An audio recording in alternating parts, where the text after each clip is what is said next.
चालाक लोमड़ी और मूर्ख कौवा। एक समय की बात है, रत्नापुर नाम के जंगल में एक लोमड़ी रहती थी। वह बहुत भूखी थी। अपनी भूख मिटाने के लिए वह जंगल में इधर उधर भटक रही थी। उसने सारा जंगल छान मारा। जब उसे सारे जंगल में भटकने के बाद भी कुछ न मिला तो वह गर्मी और भूख से परेशान होकर एक पेड़ के नीचे बैठ गई और कहने लगी, हे भगवान, आज तो पूरे जंगल में खाने को कुछ भी नहीं मिला, ऊपर से इतनी गर्मी। अब कैसे भूख मिटेगी मेरी। तभी वहाँ एक कौवा आता है जिसके मुंह में एक बड़ी सी रोटी थी और वह आकर उसी पेड़ पर बैठ जाता है। कौवे के मुंह में रोटी को देखकर लोमड़ी के मुंह में पानी आ जाता है। अब वह कौवे से रोटी छीनने के उपाय सोचने लगी।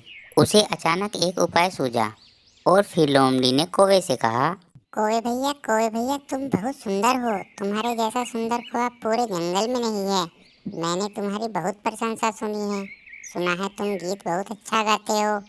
तुम्हारी सुरीली मधुर आवाज के सभी दीवाने हैं। मैं भी तुम्हारा गीत सुनना चाहती हूँ। क्या तुम मुझे अपना सुरीला गीत नहीं सुनाओगे।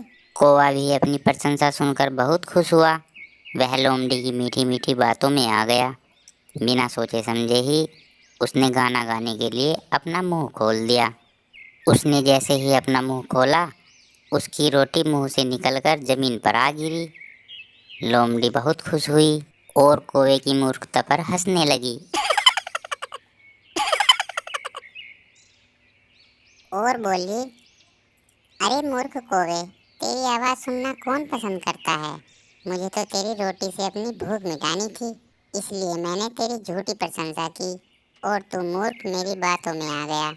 अब इस रोटी को मैं खाऊंगी। और फिर लोमड़ी कौवे की उस रोटी को लेकर वहां से चली गई। यह देखकर कौवा अपनी मूर्खता पर पछताने लगा, लेकिन अब पछताने से क्या होना था। चतुर लोमड़ी ने मूर्ख कौवे की मूर्खता का लाभ उठाया और अपना फायदा किया। तो बच्चों, इस कहानी से हमें क्या शिक्षा मिलती है कि अपनी झूठी प्रशंसा से हमें बचना चाहिए।